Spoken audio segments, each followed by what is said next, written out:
nice. Okay. Hi everyone, this is Kyla from Hidden Gems Literary Emporium. Today we have Miss Keturah Ford. Keturah? Yes, ma'am. Keturah Ford, the author of these beautiful books, Why Should I Be Greatful? And Mommyhood Deconstructed, a devotional for imperfect mothers in need for a perfect God. Thank you so much for being here today. Thank you for having me. We just had probably about 2-hour conversation. Great conversation. Great conversation. Great conversation. I want to talk about this book first. Well, did this book come first? Or did this one? That one came first. Okay. So why did you do this one first? It's a long story, but I'm going to make it really short. In 2018, my family experienced a crisis with my daughter, and I retired from my full-time teaching job to stay home with her. During that time, there was a lot of adjustment, a lot of healing, a lot of things that me and my family experienced. We had just bought a house. We were settling into what we thought was, a more comfortable way of living, and it was disrupted in a moment. So we are a two-income family, so it was very difficult with the adjustment of everything, of being at one salary level and then being to zero. Mm-hmm. And while I was home with my daughter and figure out what my next move was, my husband took on 2 jobs. It was a lot of stress. He was working literally 2 full-time jobs. There were a lot of things on our marriage, stress-wise. But in all of that, I was reminded that perfection is not the goal. For our family. It should have never been the goal, but I was reminded that perfection was not the goal, and that we still, in God's view, were beautiful despite our hardships at that particular moment. And so what inspired you to make this a book where the reader could write in it? It seems like a book of prompts, really. Right. There were times during the journey of transitioning from what I was doing that spiritually speaking, like my confidence was really hit as a mom. There were certain things that I thought I could have protected my daughter from that I was really struggling with. It was, I'm out here saving the world. I'm out here helping this person, that person. I'm a teacher. I'm counseling people. I'm doing all this, and you couldn't even help your daughter in the moment. But what I came to discover through writing, a lot of healing, was that God heard me. He heard me, and writing was one of the tools that I use to heal. So if I could help any other mother who may be not necessarily in a crisis, but needs a moment to reflect, it's good to get our thoughts on paper. Yes, it is. And we were talking about journaling, and Raymond and I, we also are big time journalers, mainly because, like you said, it's good to get things out in different ways, but it also serves as a sort of history for your children when they can look back and, when they're old enough to understand, okay, this is where my mom was at this point in my life when this happened. And it helps them get a better understanding of, what you've been doing, things like that. Right. And when you write something down, or when you publish a book like this, it becomes a part of history, literally. Because people buy this, they save it, they pass it down to their children. It goes on it's permanent. Right. And when you write something, especially something like this, when you're journaling, it's now permanent. And it helps me too. When I was pregnant, I was also doing a lot of journaling, going through, things. And and blah, blah, blah. And then you look back on those things and you can see how far you've come. Right. You can see, you know, how you've changed and grown. And it kind of does something for you. Yes. Yes. Have you always been a writer as a child? Yes. I've been writing for a long time. My first, I would say, formal writing was being able to generate a short story in the 2nd grade. And I remember it ended up being in our school's newspaper. And my mother saved it. She was so proud of me. Journaling was something I did as a teenager to express my emotions. Poetry, I eventually evolved into poetry as a way to just eventually channel energy, positive or negative.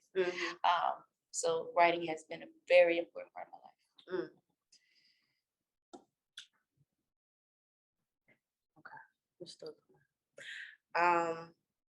So I mean, okay, but is there a difference? I wanted to say there's a difference between writing something and publishing something. So what happened, or where were you in your life when you thought, okay, I need to put this out for other people? Right. Family was always a central theme in my decision to publish. I wrote my first book in 2015 about marriage. It was a reflection of where I was then. I'm also a minister, preacher, whatever you want to call it. So I would combine writing and the ability to convey the word of God in a more easy to understand way. And yes, I can quote scriptures in the Bible, but writing became a part of my ministry as far as being able to simply say something that the word of God is saying to the hearts of his people. It became a part of my ministry to serve others. It didn't always have to be from a pulpit. It didn't always have to be preachy with my Bible in my hand, but it was a way to convey the word of God in a easy to understand way to encourage the hearts of people. Mommyhood Deconstructed. Let's talk about this book. Why Should I Be Greatful? And we were talking about how this book is for children with parents in mind. Right. Why should the parents keep their own self in mind when they are reading this to their children? Well, we've experienced almost 2 years like no other time in our lives. It has been one ride. And I was thinking about so many things happening like literally at the same time, and just not just thinking about me, but thinking about others. Like, what are other people experiencing as it relates to viewing racism and experiencing racism, viewing issues in our natural world, natural disasters. I touch on that in that COVID-19. And the question is posed over and over again in that book: why should I be grateful? Why should I be grateful? And I'm one of those people. If you're not grateful, you're not grateful. I'm not going to tell you to be grateful. I'm actually gonna grieve with you. I'm actually gonna cry with you. But I found myself one night. I was literally convicted of it, just processing some personal things. And God reminded me that I've been good. Just gonna flip over to a page. Simple things like this that really mean so much, because if you don't have breath, what do you have? So it says, because when I breathe in and out, I'm reminded that God has still given me air. And you know what? That's important to remember, because how many people, especially in these past 2 years, have lost their breath. Right. lost their literal breath. Literal breath. I can see why this is for adults. Well, for children with adults in mind. Right. Because when you're reading this to your child, you're really kind of checking yourself. Right. Absolutely. On every page, though. So the dedication says, this book is dedicated to the many families who experience difficult moments, but still have the courage to keep loving, hugging, and pressing forward. Because you have to, right? Have to. You have to keep loving, hugging, and pressing forward. Right. Because otherwise you'll be defeated by all of these right things. Right. I love that word, defeat. Mm-hmm. It's easy to stay there. Mm-hmm. And it's so important to get back up. Mm-hmm. I like the word defeat because, DEFEAT. So feet, FEAT. That's one type of feat. But if you defeat something, FEET, that thing has nothing to stand on, and it will fall. There's no foundation. It's been defeated. And I like having that visual when I think about things going through, when you're going through things and you think about, how am I going to defeat this obstacle? How am I just going to cut off the feet of this thing that is stopping me, or trying to stop me? Right. A children's story of faith and gratitude in a difficult world. And you know what? We as parents, we have to be honest with our children and say, look, this is a difficult world. Absolutely.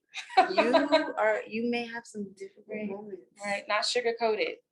Right. Because then when you sugarcoat things to your children, they go out to the world unprepared. Absolutely. And then they're looking at you like you're crazy. Like, you didn't tell me that the world was like this? Right. Right. And now I'm out here just like, right. And then when you prepare your children in the right way, they will still have faith and gratitude, even though they know they're going to a difficult world. They know that they can defeat their obstacles. Right.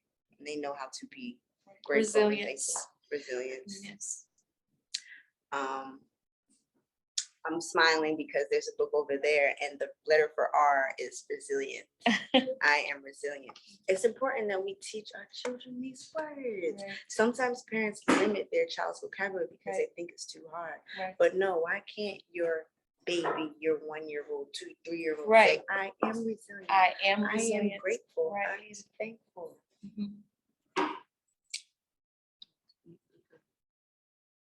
I'm going to read the summary. Why should I be grateful? Ponders. You ready? Yeah. Okay. One more moment. I'm wrapping up. Okay. 2 more minutes. I'm just wrapping up. Okay. Edit this out, Amy. Why should I be grateful? Ponders a very profound question through the lens of children experiencing the reality of things like bullying, COVID-19, natural disasters, and injustice, with a stance of bold faith and intentional gestures of gratitude. Children and adults alike can embrace a deeper sense of joy despite the problems they face. Because you have to find joy no matter what you're going through. Even with the situation we were talking about earlier, there were small moments that would give us joy. I remember Raymond, we were warming up a pizza in the microwave and it was burning. And I'm like, Brad, get the pizza. He runs over, pulls open the microwave, and the time left was 3/6, and our son was born on March 6th. And we get a rental car finally, and the license plate says 3/6 on it. And we order a pizza. The delivery guy looks just like my dad and has a shirt that says peace or something like that. Just small things. Small things that you gotta find joy in. Yes. It's a lifestyle. It has to be. It's a lifestyle. It has to be an everyday state of mind. Right. These books by the beautiful and lovely Miss Keturah Ford are here at Hidden Gems Literary Emporium at 55B Moore Street in Brunswick, New Jersey. You can also give us a call at 609-361-4331 to have this or these shipped to your home, or they can find you at You can find me at mommyhooddeconstructed.com. Okay, where they can also purchase them there, right? Absolutely. Okay. Thank you for your time today. And thank you, and congratulations to you and your husband. Oh, and congratulations to you and your beautiful family. And I feel as though you could have a whole podcast radio show about just this topic. Thank you. I really do. That has been something I've been fighting and resisting for about 6 months. Oh, really? So thank you. But you know what I like to do? I also, remember I told you about Taisha, the one who started the GoFundMe. We're actually partners on her platform. It's called allmommyissues.com. Okay. And so we should interview with you in that group about this topic. I'm going to add you. Did I add you to the group? You did. Okay, because we're interviewing a mom of 8. Excuse me, tonight. Oh, wow. A mom of 8 who homeschooled them all. She grows her own food. Nice. Makes soaps and all these other things. They went to high Nice. school together. You know, Taisha's a mom of 6. And so I always think about my life and I'm like, well, Taisha, you were 6 girls. I love to hear stories like this. Mm-hmm. Like I was telling you that I didn't envision myself, even before I had kids, I didn't envision myself having a big family, but motherhood is absolutely one of those beautiful things. Mm-hmm. And it should never be minimized. Mm-hmm. It is truly an opportunity to fill your bodies. Mm-hmm. Be fruitful and tend to the land. Yes. Thank you for your time today. Thank you. Be fruitful and tend to the land.